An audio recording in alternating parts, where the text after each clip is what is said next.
গোচৰ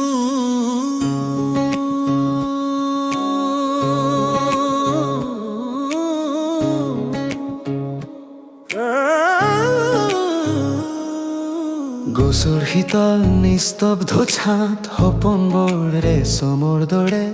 উন্মোচিত হয় নদীখনে নিজৰ প্ৰাচীন সুৰ গুণগুণাইছে যেন বৰষুণত চন্দ্ৰৰ পোহৰৰ নৃত্য এইখন যেন সপোনৰ পৃথিৱী।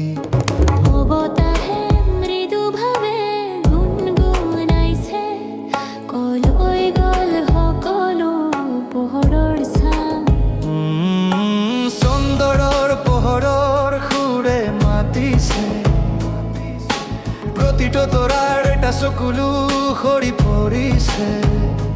মোৰ হাতখন ধৰা ৰাতিটো গভীৰ নিস্তব্ধতা সোমাই যাওক মোৰ সপোনৰ লগত সোণালী বালিতো ভৰিৰ ছাপ ম্লান হৈ পৰে হাত হাত ধৰি সময় পিছলি যায় আন্ধাৰত জুইবোৰে সূক্ষ্ম পোহৰ বিলাই ৰাতিটোৰ মাজত জুইবোৰে আমাক পথ প্ৰদৰ্শন কৰে। মৌনতাত লুকাই আছে কথাবোৰ চন্দ্ৰৰ ৰশ্মিয়ে সেইবোৰ কয় প্ৰতিটো শব্দতে লুকাই আছে এটা গান এইখন যেন সপোনৰ